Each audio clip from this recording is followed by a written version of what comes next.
చిన్న జీవితాలు మీరు మాకు అనుగ్రహించి వాటిని ఎంతో విలువను ఈ యొక్క సత్య సంకల్పాలను ఇచ్చి మమ్మల్ని ఉద్ధరించడానికి దేవా ప్రారంభం నుండి ముగింపు వరకు మమ్మల్ని కంటికి రెప్పలా కాపాడుతూ మీ యొక్క ఉన్నతమైన ప్రేమను తండ్రి అనాది కాలం నుండి కూడా మాపై బయలుపరుస్తూ ఇవ్వ తండ్రి ఇలాంటి కోవిడ్ సిచ్యువేషన్ లో కూడా సంతోషంగా ఆనందంగా మీ సన్నిధిలో ఉండగలిగే భాగ్యాన్ని మీరు మాకు ఇచ్చిన విధానం బట్టి మీకు స్తోత్రాలు. సహాయం చేయండి. మీకు కృపకు పాత్రలుగా జీవించటకు పాపం వల్ల కలిగే భ్రమకు తండ్రి మీరు లోనవ్వకుండా మీ యొక్క సత్యవాక్యానికి మీ యొక్క పరిశుద్ధాత్మకు మీ యొక్క స్వరానికి మేము లోబడేవారిగా ఇదేగా ఉన్నట్లుగా తండ్రి మమ్మల్ని నడిపిస్తున్నారు. ఇంకొన్ని బలపరిచి నడిపించమని సంపూర్ణంగా మమ్మల్ని అందరినీ తీర్చిదిద్దమని వేడుకుంటూ ఈ ప్రార్థన క్రీస్తున్నాము అడుగుతున్నాము. అందరికీ వందనాలు. తప్పనిసరిగా మనం తెలుసుకోవలసిన 10 ప్రాముఖ్యమైన విషయాలు పాపం గురించి 10 ప్రాముఖ్యమైన విషయాలు ఈరోజు దేవుని యొక్క వాక్యం నుంచి మనం ధ్యానిద్దాం. ఇవి మనం తప్పనిసరిగా తెలుసుకోవాలి. పాపము అంటే ఏంటి? పాపము ఎక్కడ నుండి వచ్చింది? మన పాపానికి యేసుక్రీస్తు ఎందుకు శిలువలో చనిపోవాల్సి వచ్చిన అంత అవసరం వచ్చింది? పాపం చేయకుండా మనం ఉండలేమా? క్షమాపణ లేని పాపం ఏంటి? ఇలా బైబిల్లో ఈ సందర్భాలను మనం తెలుసుకున్నాం. 10 వాస్తవాల పాపం గురించి మనం ఖచ్చితంగా తెలుసుకోవాల్సింది. మొట్టమొదటి, పాపం దేవుడి యొక్క చట్టాన్ని అతిక్రమించినట్టు చేస్తుంది. మొట్టమొదటి విషయం, పాపం మనల్ని దేవుడి యొక్క ఆజ్ఞలకు దేవుడి యొక్క చట్టానికి వ్యతిరేకంగా చేయిస్తారు. అదే పాపం. బైబిల్లో ఆ మాట మనం చదువుకుందాం. మొదటి యోహాను 3వ అధ్యాయము 4వ వచనాన్ని ధ్యానిద్దాం. పాపము చేయి ప్రతి వాడు దేవుడి యొక్క ఆజ్ఞను అతిక్రమిస్తేనే పాపం చేస్తారు. ఆజ్ఞ అతిక్రమే పాపం. ఇక్కడ ధర్మశాస్త్రం గమనిస్తే దేవుడి యొక్క చట్టం, దేవుడి యొక్క న్యాయశాస్త్రాలు అతిక్రమించడమే పాపం. పాపం చేసే ప్రతి వాడు ధర్మశాస్త్రాన్ని అతిక్రమిస్తాడు. దేవుడి యొక్క చట్టానికి వ్యతిరేకంగా ఉంటాడు. దేవుడి యొక్క చట్టాన్ని అతిక్రమించడమే పాపం. పాపం ఈ పాపాన్ని గురించి తెలియజేయడానికి దేవుడు అట చట్టాన్ని మనిషికి ఇచ్చినట్టు. పాపం అంటే ఏంటో, మంచి అంటే ఏంటో, నీతి అంటే ఏంటో, అనీతి అంటే ఏంటో, ఏది రైటో ఏది రాంగో మనం తెలుసుకోవడానికే దేవుడు చట్టాన్ని, ఆయన శాసనాలను మనకు అనుగ్రహించాలని బైబిల్లో చాలా వచనాలు ఉన్నాయి. అయితే కొన్ని విషయాలు మనం చూద్దాం. 7వ అధ్యాయం 7వ వచనం, రోమీయులకు రాసిన పత్రిక. కాబట్టి నేనేమందు ధర్మశాస్త్రం పాపమైన అట్లా రాదు, ధర్మశాస్త్రం వలనే గాని పాపం అనగా ఎట్టుదో నాకు తెలియకపోయిను. మీరు గమనించండి, ధర్మశాస్త్రం ఏం చేసిందంటే పాపాన్ని గుర్తించినట్లుగా అది పాపము, మనం చేయకూడదు అని ధర్మశాస్త్రం మనకి నేర్పిందంట. ఏది తప్పో ఏది ఒప్పో, ఏది నీతో ఏది అనీతో, ఏది పవిత్రమైనదో ఏది అపవిత్రమైనదో దేవుడి యొక్క చట్టం మనకి గుర్తు చేస్తుంది. గుర్తించగలిగే జ్ఞానాన్ని ఇస్తుంది, తెలివితేటలు ఇస్తుంది. కాబట్టి ధర్మశాస్త్రం అంట చెబుతుందంట, ఇదిగో వ్యభిచారం తప్పు, దొంగతనం తప్పు, నరాతి తప్పు, అబద్ధ సాక్ష్యాలు తప్పు. ఒకవేళ ధర్మశాస్త్రం లేకపోతే, దేవుడి వాక్యం లేకపోతే ఏది తప్పు ఏదో ప్రపంచానికి ఎలా తెలుస్తుంది? మీరు గమనించండి, ఈ రోజు పోలీసు వారి వ్యవస్థ ఉంది అంటే ఆ చట్టాలన్నీ కూడా బైబిల్లోకి తెచ్చివే. ప్రపంచంలో మనిషి మంచిది, న్యాయమైనది, ఉత్తమమైనది అని వాళ్ళు పాటించేవి ఏవైనా ఉన్నాయంటే ఖచ్చితంగా బైబిల్లో ఉన్నవే. కాబట్టి బైబిల్ మనం గమనించినప్పుడు దేవుడి యొక్క చట్టం మనకు తెలియజేస్తుంది, మనకి జ్ఞానాన్ని ఇస్తుంది, మన కళ్ళు తెరిపింపు చేస్తుంది, ఏది తప్పో ఏది ఒప్పో. కాబట్టి ధర్మశాస్త్రం ఏం చెప్తుందంటే ఎవరైతే పాపం చేస్తున్నారో వాళ్ళు 100% దేవుడి యొక్క చట్టాన్ని అతిక్రమిస్తున్నారు. ఎవరైతే అతిక్రమిస్తున్నారో వాళ్ళు పాపం చేస్తున్నారు అని చెప్తుంది. కాబట్టి పాపాన్ని గుర్తించే జ్ఞానాన్ని దేవుడి యొక్క వాక్యం మనకి ఇస్తుంది. పాపం చేసే ప్రతి వాడు ధర్మశాస్త్రాన్ని మీరుతున్నాడు. కాబట్టి ఈ విషయాన్ని మనం గమనించాలి. ఒక పాపం చేస్తున్నామా అయితే దేవుడి యొక్క ఆజ్ఞలకు మనం వ్యతిరేకంగా నడుస్తున్నామని అర్థం. రెండో విషయాన్ని మనం గమనిస్తే శోధించబడ్డం పాపం కాదు. శోధించబడ్డం మనలో అనేకమైన చెడు ఆలోచనలు, పాపపు ఆలోచనలు, తలంపులు ఇవన్నీ వస్తుంటాయి. సాతాను తీసుకొస్తుంటాడు, మనల్ని శోధిస్తుంటాడు కదా. శోధించబడ్డం పాపం కాదు. ఎందుకంటే ప్రపంచంలో శోధింపడుతుంటే ఎవరు లేరు. ఈవెన్ యేసుక్రీస్తు కూడా శోధించబడ్డాడు. చూడండి ఒకసారి లోకాసు వార్త 4వ అధ్యాయం 13. ఈ పాపపు లోకంలో శోధకుడు సాతానుడు కూడా ఈ లోకంలో శోధనలనే వస్తాయి అనే ఆలోచనలు మనకు పుట్టిస్తారు. రావడం తప్పు కాదు, కానీ వచ్చిన వాటికి మనం తిక్కు పెడితే, ఓకే చేస్తే, అది మనం ఇష్టపడితే, అది మనం చేయడానికి మనం అంగీకరిస్తే అప్పుడు పాపం అవుతుంది.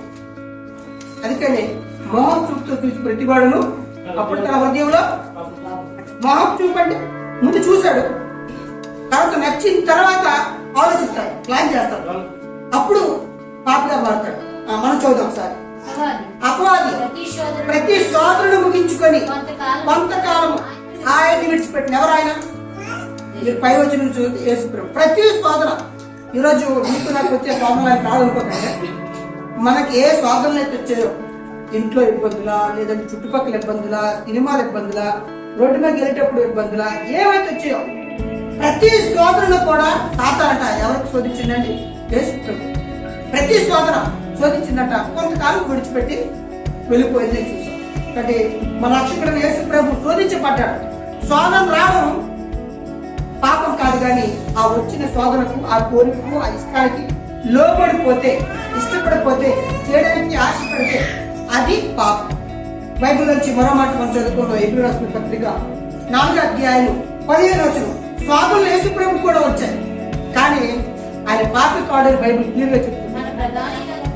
మన ప్రధాన యాజకుడు మన బలహీనతలు యందు మనతో సహా అనుభవం లేనివాడు కాదు, కానీ సమస్త విషయముల్లో మనవరిని శోధింపడినను ఆయన పాపము లేనివాడు కాదు. కాబట్టి శోధన రావటం పాపం కాదు, కానీ మన అనేక మన ఆలోచనలు, ఉద్దేశాలు వస్తుంటాయి. చాలా మంది చెప్తుంటారు, పాపాలు కూడా చెప్తాయి. అయితే వాటికి మనం లోబడకుండా ఉన్నప్పుడు, వాటిని మనం ఒప్పుకోకున్నప్పుడు, మీరు ఎక్కడన్నా పెద్ద పెద్ద మీటింగులు ఉండేటప్పుడు అక్కడ ఏదైనా ఎవరైనా పక్కోలేదని జోకేస్తే, ఎదుటి ఆఫీసులు ఉండేటప్పుడు నమ్మకూడదు అనుకున్నప్పుడు ఏం చేస్తారు? నేను నమ్మకూడదు, పక్కన జోకేస్తాను. అప్పుడు ఏం చేస్తారండి? క్లాస్ రూమ్లో కానీ చాలా మంది నవ్వు అలవాటు అయిపోయిన పక్కన జోకులు వేస్తారు, టీచర్ల మీద లెక్చరర్ అంటారు. నమ్మకూడదు అనుకుని ఏం చేస్తారు? అలాంటి పరిస్థితులు నాకు వచ్చినప్పుడు నాలుగు ఖర్చుకుంటుంటాం, లేదా గిల్లుకుంటుంటాం గట్టిగా. ఇంకా నవ్వకూడదు, ఇప్పుడు నవ్వకూడదు, నవ్వకూడదు, నాలుగు ముందు నవ్వకూడదు. ఒకవేళ మనం నవ్వు వచ్చి నవ్వుకుంటుంటాం.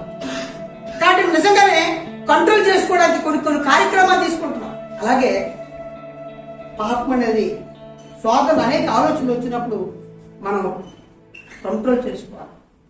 ఇది తప్పు, ఇది చేయకూడదు, ఆలోచించకూడదు. నేను ఆలోచిస్తుంటానండి, మీరు నమ్మరు.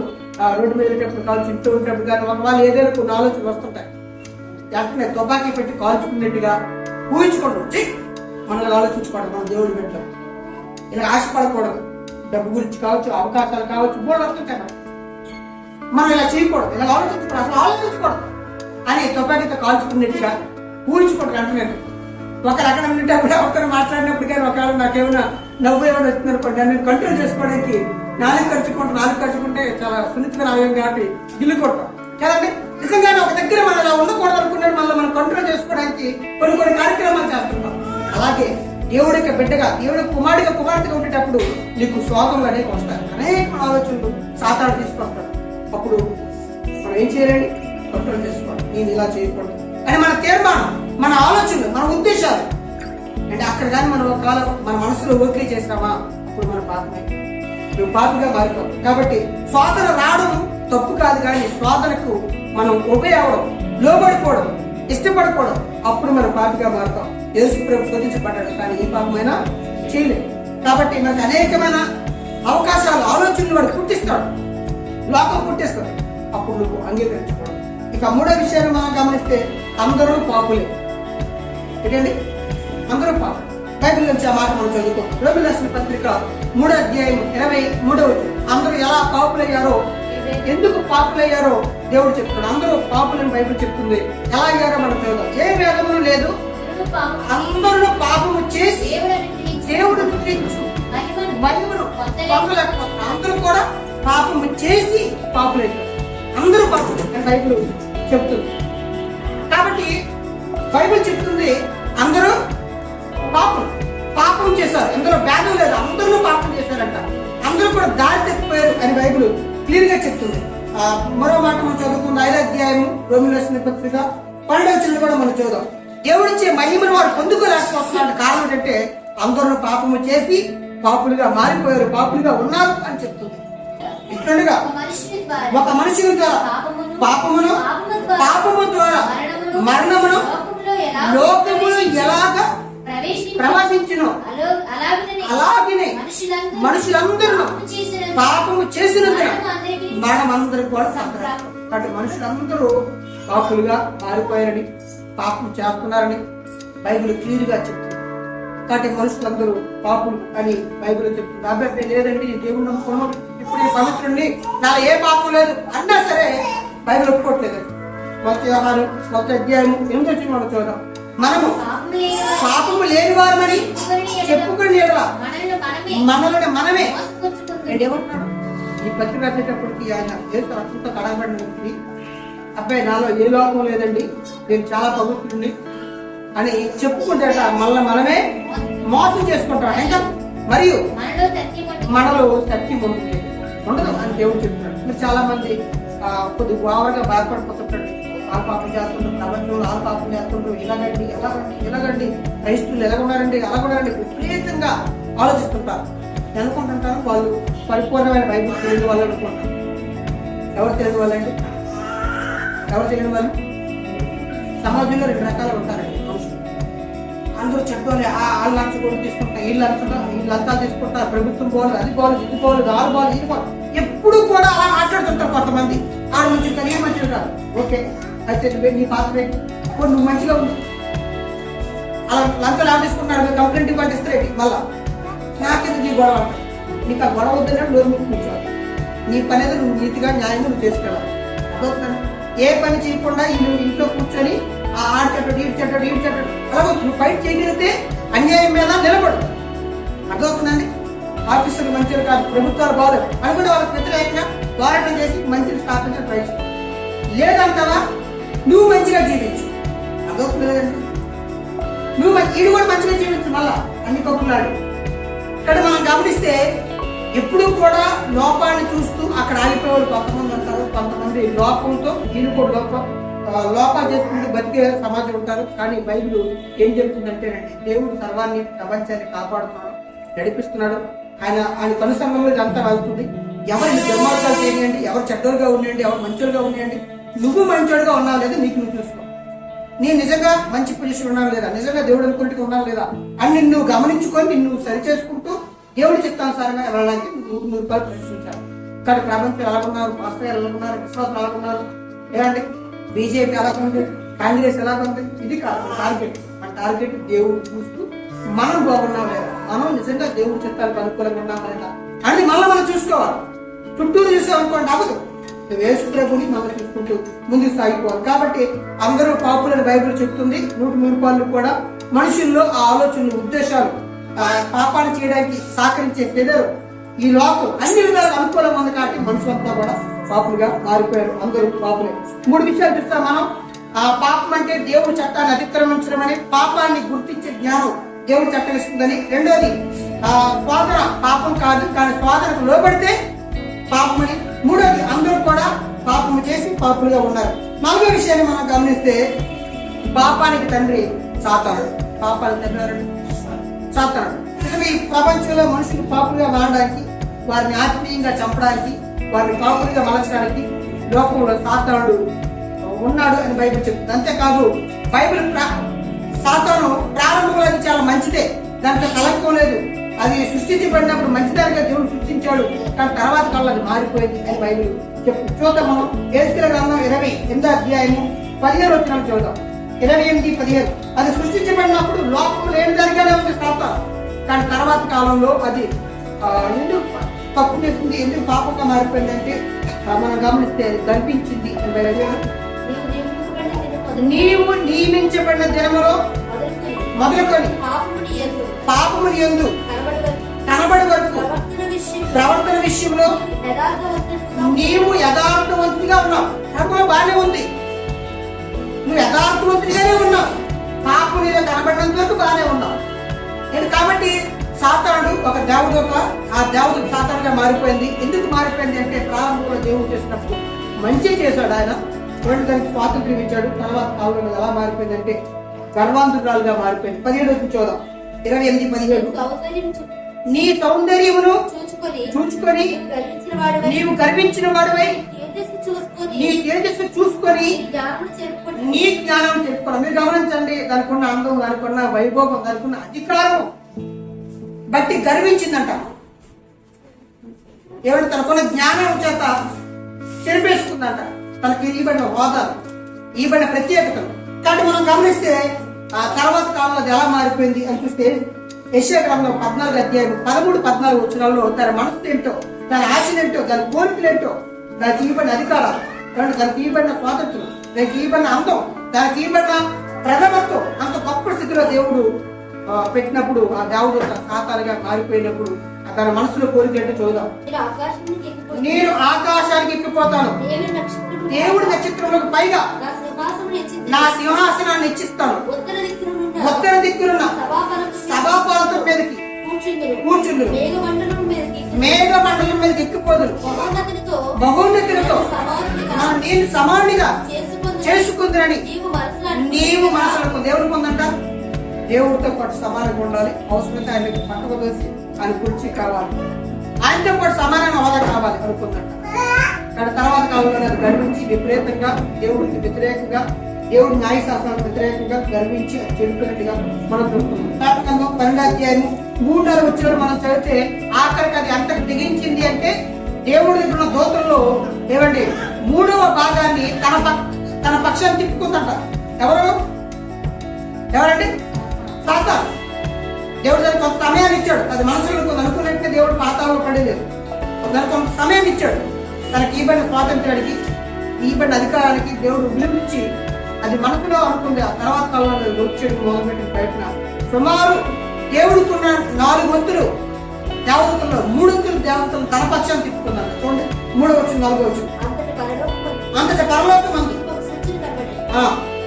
ఇదిగో ఎర్రని మహాఘట సర్పం, దానికి 7 తలలను 10 కొమ్ములను ఉండదు, దాని తల మీద 7 కిరీటం ఉండదు, దాని తోక ఆకాశ నక్షత్రములను 3వ భాగాన్ని వీడ్చి ఎవరో కాదు దేవదూతలను. ఎందుకంటే సాతానికి కూడా తేజో నక్షత్రమా అనే పదాన్ని వాడబడడం జరిగింది. కాబట్టి దేవుడు కూడా దూతల్లో 3వ భాగాన్ని అది తన పక్షాన్ని తిప్పేసుకున్నాడు. ఆఖరికి దేవుడు నిర్ధారణ కూడా వెళ్ళిందండి. చూడండి 7వ వచనం 9వ వచనం చూద్దాం. అదే అంత పరలోకమందు యుద్ధము జరగగా మిఖాయేలును అతని దూతలను అండి సాతానుగా గట్టర్పముగా అపవాదిగా మారిపోయిన దాంతో యుద్ధం చేశాడండి. మిఖాయేలు దాని దూతలు యుద్ధం చేయగా ఆ గట్ట సర్పమును దాని దూతలను యుద్ధము చేసి కానీ గెలవలేకపోయి కనుక పరలోకమందు వాడు చూడలేదు. ఆ దూతలు ఆ దెయ్యం అన్ని కలిపి భూమి మీద పడిపోయి వచ్చింది. ఏం చేసే తెలుసండి? ఏం చేసాయంటే యోహాను సువార్త 8వ అధ్యాయం 44వ వచనం చూద్దాం. 44వ వచనం. ఆది నుండి వాడు నరహంతకుడు అని సాతాను గురించి యేసుప్రభు చెప్తున్నాడు. అక్కడ అనేక మంది యేసుప్రభును వ్యతిరేకించినప్పుడు మీరు మీ తండ్రి యొక్క అపవాది పిల్లలు మీరు వాడి ఆశనే నెరవేర్చుకోరుచున్నారు అని మాట్లాడుతూ 44వ వచనం చూద్దాం. మీరు మీ తండ్రి యొక్క అపవాది సంబంధం మీ తండ్రి దురాశ నెరవేర్చుకోరుచున్నారు. ఆది నుండి వాడు నరహంతకుడు, సత్యమందు నిలిచిన వాడు కాడు, వాడు ఏం సత్యమే లేదు, వాడు అబద్ధం ఆడినప్పుడు తన స్వభావం అనుసరించి మాట్లాడు, వాడు అబద్ధికుడు, అబద్ధానికి నాన్నగారు. ఎవరండి? జనకుడు నాన్నగారు. కాబట్టి మనం గమనిస్తే సాతానుడు ఈ ప్రపంచాన్ని మింగేశాడు. అనేక మంది తన బిడ్డలుగా చేసుకున్నాడు. ఆ వచ్చిన మనుషులు కూడా వాడి ఇష్టాల ప్రకారంగా బతకాలను కూడా అలా బందీలు అయిపోయారు. కాబట్టి మనం గమనించినట్లయితే పాపానికి జనకుడు సాతానుడు. వాడు ఆది కాలం నుండి నరహత్యాలు కలగా ఆత్మీయంగా చెప్తాడు. మొట్టమొదటి ఎవరు చెప్తున్నాడు? ఆత్మీయంగా దేవుడు బిడ్డలుగా ఉన్నవాడు సాగు లేకుండా ఉన్న ఆపం చెప్పాడు. ఆపం ద్వారా ఆమె తీసుకెళ్ళాడు, విషయాన్ని ఆమె పెట్టాడు, ఆమె పెట్టాడు. వీళ్ళందరూ వచ్చిన బిడ్డల్లో మళ్ళా ఇప్పుడు చూసినట్టే నీతి మంత్రులుగా బతుకున్నారని చెప్పారు. కాబట్టి మనం ప్రారంభం నుండి చూస్తుంటే దేవుడి యొక్క బిడ్డలు దేవుడి బిడ్డలు కాకుండా ఆత్మీయంగా చంపుకుంటూ అందరినీ కూడా అదో పాతానికి ప్రయత్నిస్తారు. కాబట్టి పాపానికి జనకుడు సాతానుడు. ఆ బైబిల్లో మరో విషయాన్ని మనం గమనిస్తేనండి, 5వ విషయాన్ని గమనిస్తే పాపం మనల్ని దేవుడికి దూరం చేస్తుంది. ఏం చేస్తుందంటే 5వ విషయం పాపం గురించి వారి యొక్క గుణగణాలు చూసినప్పుడు పాపం మనల్ని దేవుడికి దూరంగా ఎడబడ్డ చెడు తీసుకెళ్తాడు. అయితే మీరు గమనించండి, ఏదైనా చిన్న చిన్న తప్పులు మనకు చేయడం అలవాటు ఇష్టపడినప్పుడు ప్రారంభంలో మన దేవుడు తన దూరం అవ్వవు. మీరు గమనించండి, 2000 ఎలా ఉన్నాయి, ప్రారంభంలో దగ్గరగా ఉన్నాయి, కానీ మధ్యలో కొద్ది దూరం వచ్చింది, మరికొద్ది దూరం వచ్చింది, మరికొద్ది దూరం వచ్చింది, ఇలా కిలోమీటర్లు వెళ్ళిపోయాడు రెండు. అసలు ఎక్కడ కలుస్తాయా కలవు. వాడిని గీతలు చిన్న ఒకే గీత దగ్గర పెట్టి స్కేల్తో కొట్టండి, చిన్న గ్యాప్ ఇవ్వండి స్టార్టింగ్ లో, చివరికి వెళ్ళేసరికి దానికి దీనికి పొంతనే ఉండదు. అలాగే మనిషి తప్పు చేయడంలో, పాపం చేయడంలో ఫస్ట్ కొద్దిగా దూరం చేస్తాం, కొద్ది చిన్న పాపం చేస్తాం కదా, అలా అలా అలా నాకేట్లే పర్లేదు, నేను మళ్ళా మారు మనసు పొందిచ్చేస్తాను దేవుడి దగ్గర అనుకుంటాం. అర్థండి, అనుకుంటూనే ఇంకా ఊపిరికి వెళ్ళిపోతుంటాం. తప్పు చేయడంలో, పాపం చేయడంలో ముదిరిపోతాం, ఒకటి అయిపోతాం. చూస్తే అంటుంటాం ఏం కాదు, మళ్ళీ వెనక్కి వచ్చేస్తాం, మారు మనసు పొందేస్తాం. ఎందుకంటే దేవుడు కృపగలివాడు, మంచోడు అంటూ దేవుడి మీద దేవుడి యొక్క వాక్యాలు బాగా తెలుసు. అలా అనుకుంటూ వెనక్కి తిరిగి రాలినంత దూరం దేవుడికి మనకి వచ్చేస్తుంది. కాబట్టి పాపం మనల్ని దేవుడికి దూరంగా చేస్తారు. గ్రంథం 59వ అధ్యాయము 2వ వచనం చదువు. మీ పాపములు ఆయన ముఖమును మీకు మరుగుపరిచారు. ఏంటి మీరు గమనించండి, దేవుడికి మనకట ఏమొచ్చిందంట, పాపం. అందువల్ల ఆయన మనకు కనబడట్లేదంట, ఆయన మనకు దూరంగా వెళ్ళిపోయాడు. కాబట్టి మీ పాపాలు దేవుడి యొక్క ముఖాన్ని మనకు కనబడకుండా అడ్డుగోడగా నిలబడ్డాయి, విడదీసేస్తున్నాయి. మనకి బెస్ట్ ఎగ్జాంపుల్ అండి ఆదమవ్వలేదు. వాళ్ళు చల్లకుండా దేవుడికి ఉండేవారు అని బైబిల్ చెప్తుంది. చూడకే హిందువుల్లో దేవుడు వాళ్ళని చూస్తున్నాడు. మీరు గమనించండి, పాపం చేసిన తర్వాత మనుషులు దేవుడి ఇష్టపడట్లేదు, దేవుడు అంటే భయపడుతున్నారు, దాక్కుంటున్నారు, పారిపోతున్నారు. కానీ దేవుడు మాత్రం విడిచిపెట్టట్లేదు. నువ్వు కావాలి, నువ్వు బాగు చేసుకోవాలని ఏం చేసినట్టే మళ్ళీ ఆయన అదాముని ఎక్కడ ఉంటుంది వెతుకుతున్నాడు, వస్తున్నాడు. వీళ్ళేమో దాక్కుంటున్నారు, కనబడకుండా పారిపోతున్నారు. అయినప్పటికీ కూడా దేవుడు కృపగలిగిన వాడు, వాళ్ళని కాపాడుకోవాలని వారి గురించి ఆలోచిస్తున్నాడు. ఆఖరికి వారికి చర్మ సొక్కాయలను కూడా ఇచ్చండి. అందుకే బైబిల్ స్కాలర్స్ ఎక్కువని అంటారు, వాళ్ళ పాపాలను దేవుడు క్షమించి అక్కడ బలి జరిగింది. ఆ బలి అంతా కూడా యేసు ప్రభుకి సూచనగా, సాదృశ్యంగా అవన్నీ కూడా ఆ దేవుడికి బలివ్వడం, పాప క్షమాపణ కోరుకోవడం అనేది ఆదాం కాలం నుండి కూడా ప్రారంభమైందని కూడా అనేక మంది బైబిల్ స్కాలర్స్ చెప్తున్నారు. ఎందుకంటే దేవుడికి తమ చేసిన తప్పులకి ప్రాయశ్చిత్తంగా బలివ్వడం అనేది హేబెలు కూడా చేశాడు. హేబెలు ఏం చేశాడండి, గొర్రెను తీసుకొచ్చి బలిచ్చాడు. కాబట్టి ఎలా నేర్చుకున్నాడు అంటే వీళ్ళ తల్లిదండ్రులు నేర్చుకున్నారు, వీళ్ళ తల్లిదండ్రులు నేర్పారు కదా, అదే కదమ్మా. ఈలో 17 ఎవరు నేర్పారు మనకి? ఎవరు నేర్పారండి? మన అమ్మగారికి ఎవరు నేర్పారు? వాళ్ళ అమ్మగారు నేర్పారు. వాళ్ళ అమ్మగారికి ఎవరు నేర్పారు? వాళ్ళ అమ్మగారు నేర్పారు. కూరలు ఉప్పియాలి, తక్కువేయాలి, ఎక్కువేయాలి, ఇవన్నీ కూడా తల్లిదండ్రులు నేర్చుకున్నాం. అలాగే బలివ్వడం అనేది కూడా ఎవరు నేర్పారు? ఎవరు నేర్పారమ్మా? మీకు ఎలాగైతే అర్థం కాదు. మనకు బ్రష్ చేయడం ఎవరు నేర్పారు? ఎవరు నేర్పారు? చిన్నప్పుడు మన అమ్మగారు నేర్పారు, వాళ్ళగారు నేర్పారు, వాళ్ళ అమ్మగారు నేర్పారు. ఒకరికి ఎలాగైతే కొన్ని అలవాట్లు వచ్చాయో నేర్చుకున్నామో, అలాగే దేవుడికి బలివ్వడం అనేది ఆదాము గారు చేశారు కాబట్టి తర్వాత వచ్చిన వారి సంతానం చేశారు అని అలాగే ప్రపంచంలో ఎక్కువ మంది నమ్ముతున్నారు. కాబట్టి ఇది కొంతవరకు వాస్తవం అని కూడా మనం నమ్మచ్చు. ఎందుకంటే దేవుడు చర్మపు చక్కాలను ఇచ్చాడు అని రాయబడి, వాడు చర్మపు చక్కాలు ఏదో దాన్ని పొలాలి. కాబట్టి దేవుడు వారి పాపానికి మించి వారిని వెతికి పట్టుకుంటున్నట్టుగా మనకి కనబడుతుంది. అయితే మీరు గమనించండి, పాపం చేసే ప్రతి ఒక్కరు కూడా ఖచ్చితంగా మారు మనసు పొందాలి. పొంది ఆయన నమ్మితే కానీ పాపక్షమాపణ రాదండి. దేవుడు క్షమాపణ ఇచ్చాడు, కానీ నీకు రావాలి అంటే ఖచ్చితంగా మారు మనసు పొందాలి. ఖచ్చితంగా మనం పాపాన్ని విడిచిపెట్టాలి. మీరు గమనించండి, గవర్నమెంట్ ఉద్యోగం రావాలంటే ఏం చేయాలి? మీరు బాగా చదువుకున్నారంటే దాని నోటిఫికేషన్ పడినప్పుడు చూడవద్దా? అదే నాకు ఉద్యోగం రావాలంటే ఏమవుతుంది? నోటిఫికేషన్ పడినప్పుడు చూడాలి. కొంతమంది చూడండి, బాగా చదువుకున్నది చూడండి, ఎంత బాగా చదువుకున్నా ఖచ్చితంగా నోటిఫికేషన్ ఏం చేయాలి? చూడాలి. కొంతమంది చూడరు కదా, అందువల్ల ఉద్యోగం రాదు. కొంతమంది చూస్తారు కానీ అప్లై చేయాలి. కొంతమంది అప్లై చేస్తారు, రాంగ్ లెటర్ రాస్తే కదా, ఒక ఆర్ట్ లెటర్ పంపిస్తే నీకు రాదు. ఎందుకని ఏం తప్పు చేస్తావు? అడ్రస్ రాంగ్ చేస్తావు. వచ్చిన తర్వాత కూడా నువ్వు తీసుకోవాలి. కొంత పోస్ట్ మ్యాన్ ఎవరు ఉద్యోగాలు ఇచ్చేదేమో అని చెప్పి కొన్ని పల్లెటూరులో కొంతమంది కట్టకపోతే ఎవరు అలాంటి కూడా జరుగుతాయి కదండి. అప్పుడు కూడా ఉద్యోగం అంటే నువ్వు బాగా చదువుకుని అన్ని ఉండదు, దీనికి పెద్ద ప్రాసెస్ ఉండదు. అలాగే దేవుడు పాప క్షమాపణ మన అందరికి ఇచ్చాడు. ఇచ్చిన మనం పొందుకోవాలంటే ఖచ్చితంగా మనం మారు మనసు పొందాలి. ఖచ్చితంగా యేసు ప్రభువుని మనం ఒప్పుకోవాలి. చూడండి ఒకసారి బైబిల్లో నుంచి ఆ మాటలు మనం చదువుకుంటాం. కానీ దేవుడు మనుషుల్ని పాపం చేసిన తర్వాత మనుషులు పాపం పడిపోయిన తర్వాత వదిలేదు వాడిని కాపాడాలని వాడిని వెతుకుతున్నాడని మనకు కనపడుతుంది. 3వ అధ్యాయం 10-11 చదువుదామా? రోమిలకు రాసిన పత్రిక. ఇందుని గురించి రాయబడినది ఏమనగా, ఏటమ్మా? నీతిమంతుడు లేడు, ఒక్కడును లేడు, గ్రహించేవాడు లేడు, దేవుడిని వెతికేవాడు లేడు, అందరూ తావ తప్పని. దేవుడిని వెతికేవారు లేరు, దేవుడు కావాలని ఆశపడేవారు లేరు. ఎందుకని? మనిషి పాపంలో పడ్డాడు, మనిషి పాపాన్ని ఇష్టపడుతున్నాడు. దేవుడిని వెతికే ఆత్మీయ స్థితి వాడికి లేదు, మనం చచ్చిపోయాడు ఆత్మీయంగా. ఇక్కడ అలా చచ్చిపోయారు మనుషులు, దేవుడిని వెతకట్లేదు. కానీ దేవుడే వెతికాడు. అమ్మ ఎవరు వెతికారు? పాపం చేసినప్పుడు మనిషి దేవుడికి దూరం అవుతున్నాడు, పాపం పడ్డాడు, మనిషి దేవుడిని వెతకట్లేదు. కానీ దేవుడే వెతుకుతున్నాడు. ఆడ ఆదాము దగ్గర కావచ్చు. దేవుడిని మనం గమనిస్తే దేవుడు దావీదు గురించి అంటాడు, నా ఇష్టానుసారి మనిషి నేను కనుగొంటిని అంటే ఎవరు వెతికారన్నమాట? ఎవరు కనుక్కున్నాడు? దేవుడే కనుగొన్నాడు. కాబట్టి మనం గమనిస్తే దేవుడు కనుగొంటున్నట్టుగా, దేవుడు వెతుకుతున్నట్టుగా, దేవుడు ప్రాకులాడుతున్నట్టుగా మనిషి కాపాడడం కొరకు అని మనకు కనబడుతుంది. 1:16 చదువుతారా? 1:16 రోమిలకు రాసిన పత్రిక.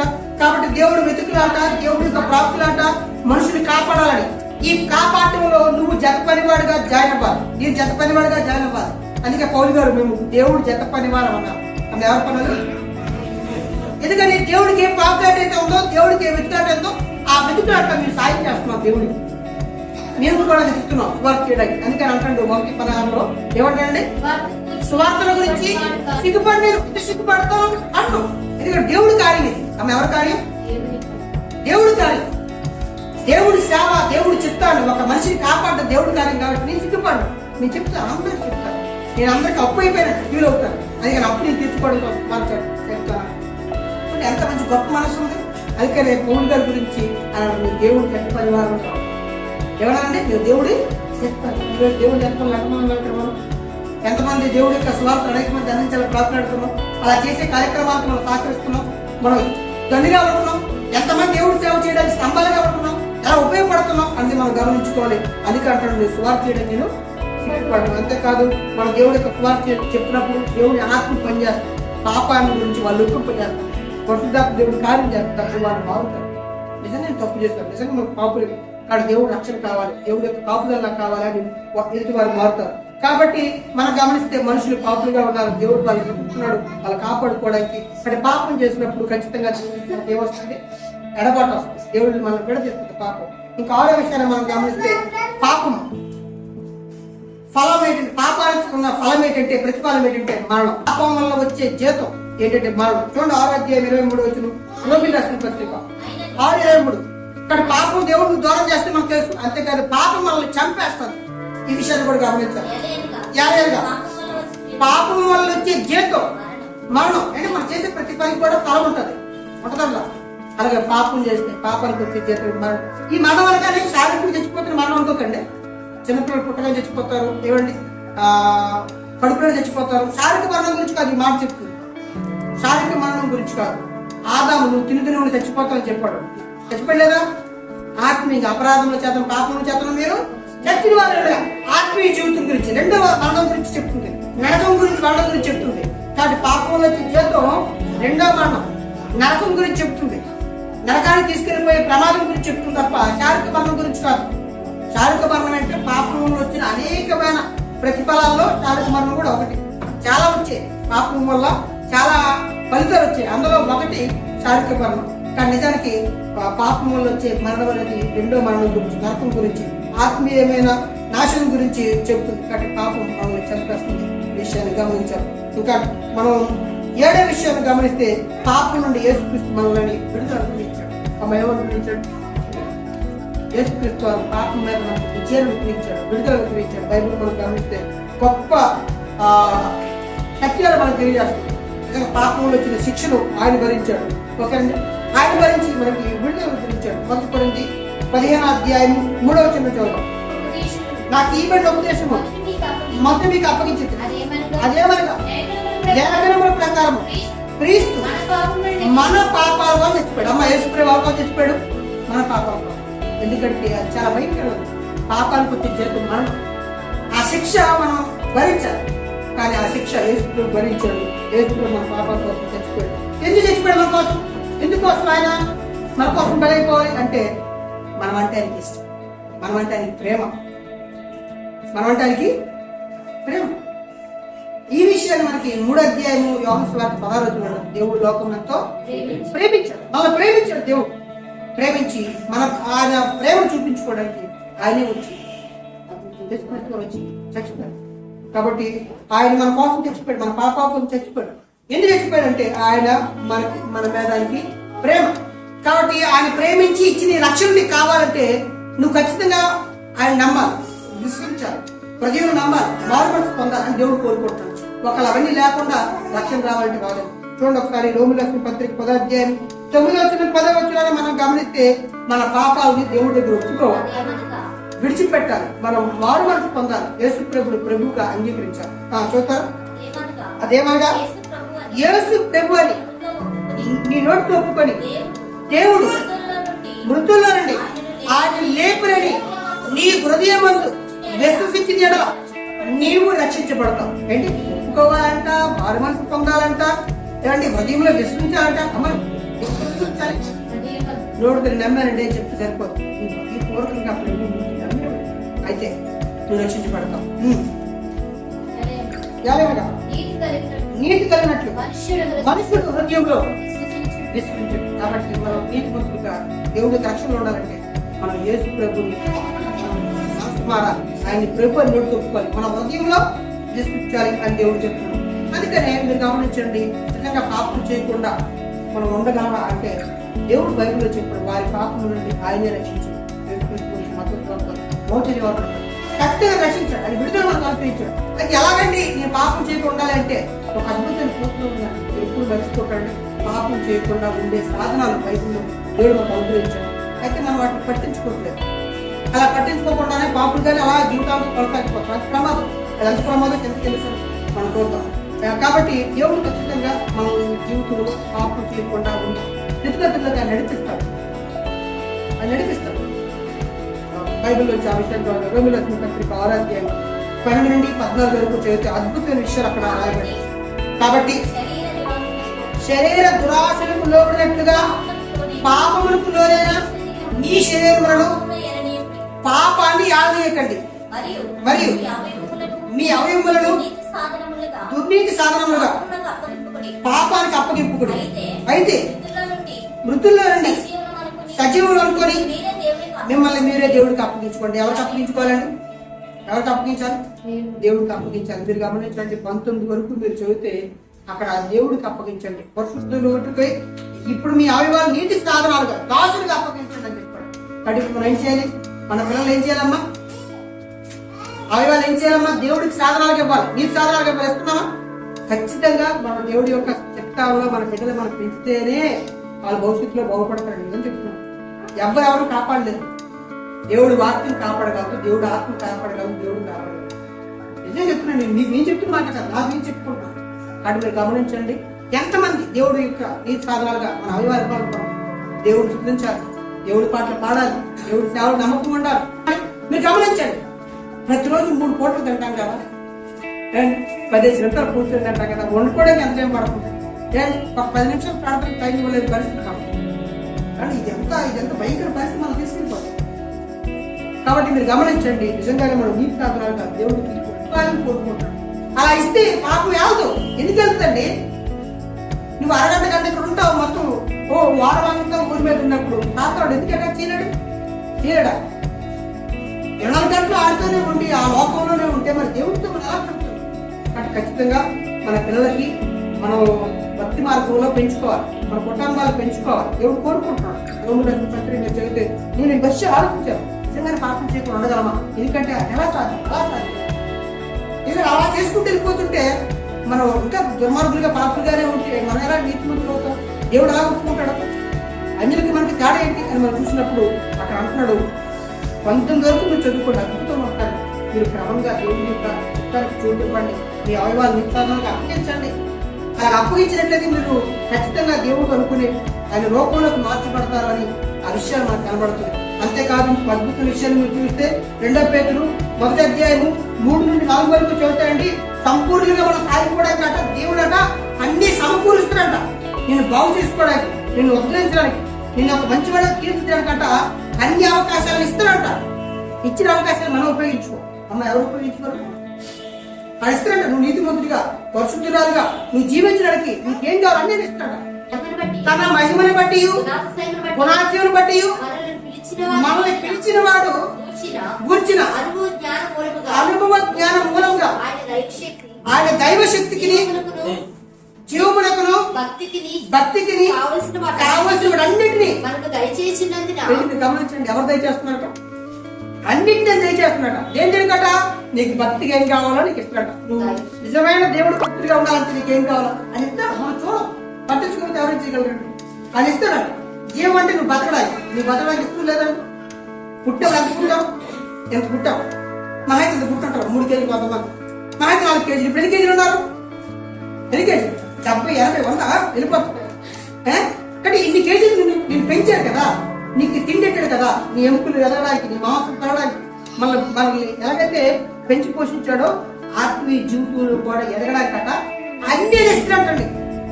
అది దేవుడు నువ్వు గొప్పతనం. అన్నీ ఇస్తున్నట్ట. అయితే ఇస్తున్నట్లు ఉపయోగించుకుంటాం, జీడిపప్పు ఉపయోగించుకుంటాం, బలం పెరగడానికి కదా. తేను తాగుతున్నాం, ఎక్కడెక్కడ దొరుకుతుందని ఎదుర్కొంటున్నాం.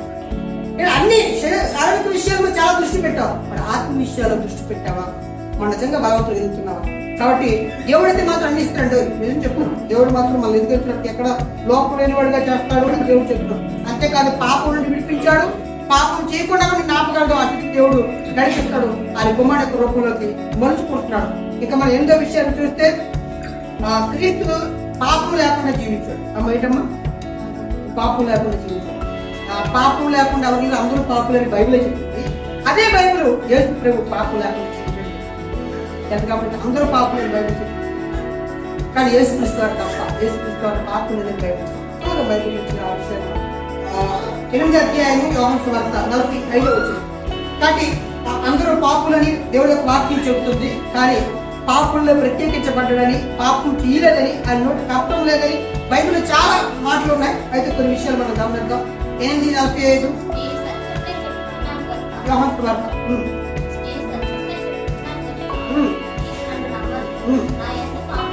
నా యందు పాపం ఉన్నదని మీరే ఎవరు స్థాపించారు? ఎందుకంటే ఆయన తప్పు పట్టాలని వెతుకుతున్నారన్నమాట. పాస్టర్లు పరిస్థితులు అదే పని. అలా 3 సంవత్సరాల పాటు వెతుకుతూనే ఉన్నారు. ఒక్క తప్పు దొరకలేదు కదండి. ఎవరికైనా చెప్పండి, నాలో ఒక తప్పుడు చెప్పండి ఆనండి. ఏం చెప్తారు? ఎట్టే భర్త అడిగాడు, భార్య వేసిపోద్ది అట్నే అని చెప్తాడు. ఒకళ్ళ భార్య అడగండి, భర్త చెప్తాడు నేను ఎన్ని లోపల నేను చెప్తాను అంతే. మన పిల్లలు చెప్పేస్తారు. అమ్మ అంటే మన పిల్లలు చెప్పలేదా? గోడు చెప్పేస్తారు మన. కానీ మనం గమనిస్తే మన గురించి ప్రపంచం చెప్పక్కర్లేదు. ఎవరు చెప్పేస్తారు? మళ్ళీ లోపల మళ్ళీ తప్పులు ఉండి అడగండి అంటే ఎవరు చెప్తారమ్మా? ప్రపంచం వరకు వెళ్ళక్కర్లేదు, మన ఇంట్లో వాళ్ళే చాటుకోని చెప్తారు. కాబట్టి మనం గమనిస్తే యేసు ప్రభు తప్పు పట్టాలని వెతుకుతున్నారు, కానీ ఏ తప్పు ఆయన లేదు. కాబట్టి మీరు చూపించండి అని యేసు ప్రభు అడిగారు. అంతేకాదు యేసు ప్రభు పాపం చేయకుండా ఎందుకుంటే మనకి మాదిరి ఉండడం కోసం అన్నాడు. అంతేకాదు యేసు ప్రభు పాపం చేయకుండా ఎందుకుంటే మనం రక్షించడం కోసం అన్నాడు. ఎవరు రక్షించడం కోసం? మనం కాపాడడం కోసం. చూడండి ఒకసారి 1 పేతురు 2వ అధ్యాయము 22వ వచనం చదువు. 1 పేతురు 2వ అధ్యాయం 22వ వచనం మనం చదువు. ఆయన పాపము చేయలేదు, ఆయన నోటను ఏ కపటమును లేదు. అక్కడ రాయబడుతుంది ఆయన మనకి బాధ్యత పుచ్చిపోయేను. ఆయన మనకి బాధ్యత. అంతేకాదు ఆయన ఎందుకు పాపించిందంటే పరిశుద్ధులైన ఆయన రక్తం మనకు కావాలి. ఒక ఆయన తప్పు చేస్తే ఆయన కూడా ధర్మశాస్త్రానికి ఏమవుతాడు? శిక్షకుడు అయిపోతాడు. కాబట్టి ఆయన మనల్ని విడిపించడం కోసం ఆయన 2 కొరింథీ 5:21 ఎందుకనగా మనం ఆయన యందు దేవుడు నీతి అగినట్లు పాపం పెరిగిన ఆయనను మన కోసం మీరు గమనించండి, మనం నీతి మంతులు చేయడం కోసం ఆయన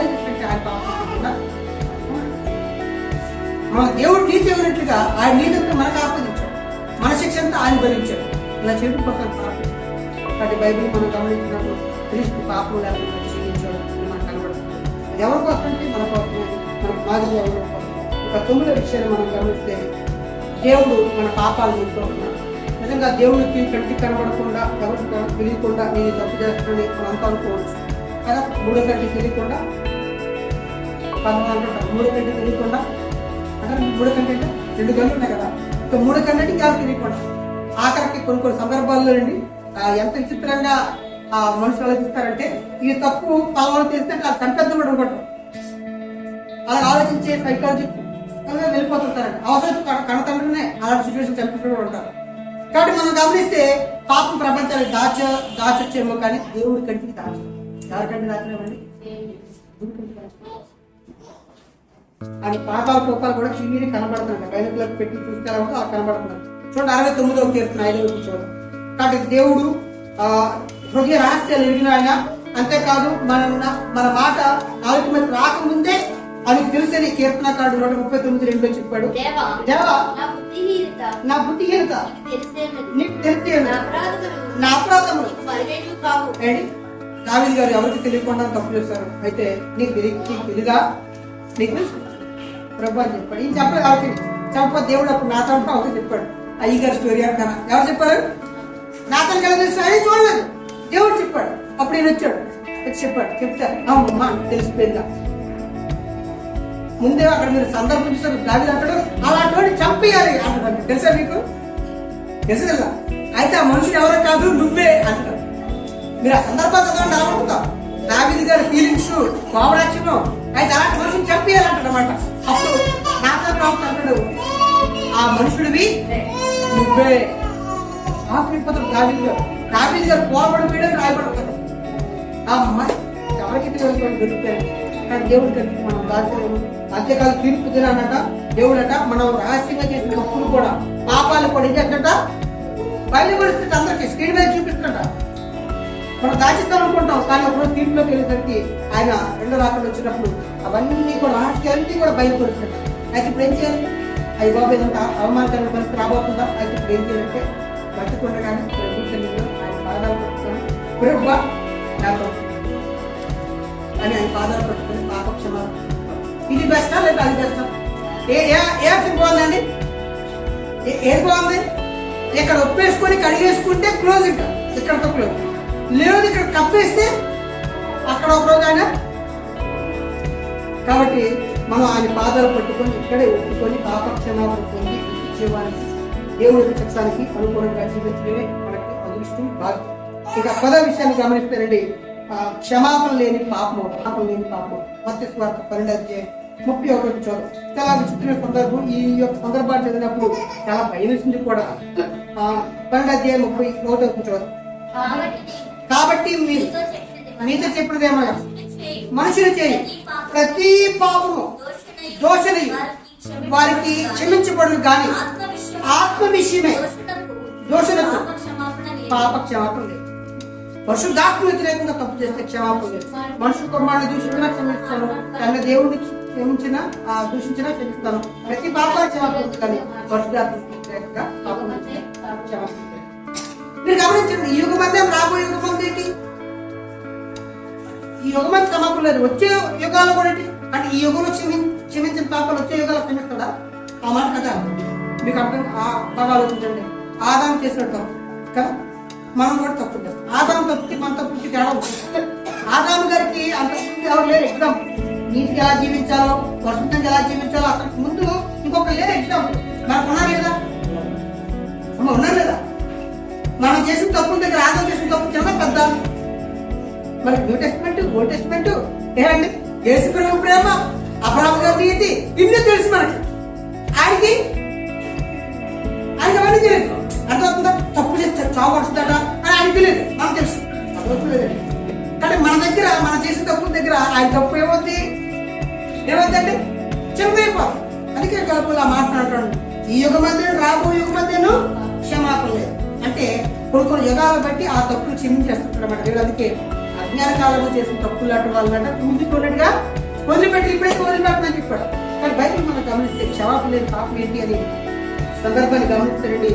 చాలా మంది పరిశుద్ధాత్మ వ్యతిరేకంగా తప్పు చేస్తే అంటే బైబిల్ వ్యతిరేకంగా తప్పు చేస్తే ఆ క్షమాపణ లేని అంటారు. గమనించండి, బైబిల్ అన్ని మాటలు కూడా పరిశుద్ధాత్మదే కదా. అబద్ధం ఆడకూడదని చెప్పింది కూడా పరిశుద్ధాత్మదే.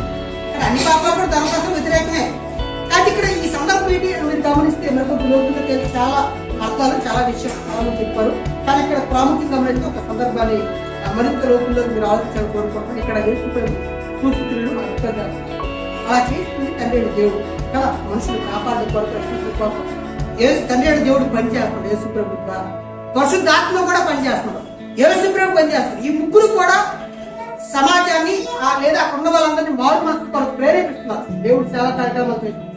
అయినప్పటికీ కూడా కొంతమంది ఏం చేస్తున్నారంటే పట్టుదలతో ఎవరికి తెలిసి యేసు ప్రభుని వ్యతిరేకిస్తున్నారు, పరిశుద్ధాత్మను వ్యతిరేకిస్తున్నారు, తండ్రి అయిన దేవుడిని వ్యతిరేకిస్తున్నారు, ఆయన సంకల్పాలను వ్యతిరేకిస్తున్నారు. ఎవరు? కొంతమంది తెలుసు వాళ్ళు చేస్తున్న తప్పు అని, అయినా సరే తప్పు చేస్తున్నారు. పట్టుదలతో దేవుడి మాటల్ని వ్యతిరేకిస్తున్నారు, క్రీస్తుని కావాలని తప్పటాలని చూస్తున్నారు. అంతేకాదు వారు కఠిన హృదయం గలవారిగా ఉన్నారు. ఏమండి, దేవుడు ఎంత చెప్పిన వాళ్ళు అంటే మీరు గమనించలేదు. ఒకవేళ చిన్న తప్పు పెద్ద మన జీవితంలో మన చేస్తూ వెళ్ళిపోతుంటే అది తప్పు అని దేవుడు నీకు చెప్తుంటాడు, పరిశుద్ధాత్మ చెప్తుండేటప్పుడు, యేసు ప్రభు దేవుడు వాక్యం చెప్తుండేటప్పుడు, అయినప్పటికీ కూడా నీ హృదయం నా హృదయం కఠినం చేసుకుంటూ అలా తప్పులో కొనసాగిపోతే అది పరిశుద్ధాత్మ. ఇక్కడ ముగ్గురు పనిచేస్తున్నారు అంటే చిన్న తప్ప పెద్ద తప్ప ఆలోచించుకోండి. ఏదైనా సరే మనల్ని వెనక్కి తిరిగి రాని కఠిన వృద్ధులుగా మార్చేసి ఏ తప్పు అయినా సరే అది చిన్నది కావాలి, అది కూడా క్షమించలేని పాపానికి తీసుకెళ్తాం. కాబట్టి మనం గమనించినప్పుడు బైబిల్ క్లియర్గా చెప్తుంది, మనలో ఈ తప్పని దేవుడు చెప్పినప్పుడు స్పష్టాత్మకరం నిరూపించినప్పుడు దేవుడు వాక్యం ఖండించినప్పుడు వదిలిపెట్టకుండా కఠిన హృదయులై పదే అదే చేసుకుంటూ తెలిసి కూడా చేస్తూ దేవుడి వాక్యాన్ని దేవుడి ఆత్మను దేవుడి యొక్క మాటని పక్కన పెట్టి చేస్తున్నావా అది ఒకరోజు క్షమాపణ లేని పాపం కనిపించారు. అది మారిపోతుంది. అది చిన్నదా పెద్ద కాదు, ఏదేమి కావు. కాబట్టి అలాంటి దుర్మార్గంలోకి మనం నడిపిస్తాం. అప్పుడు మనకి క్షమాపణ లేని పాపంగా మారిపోతుంది.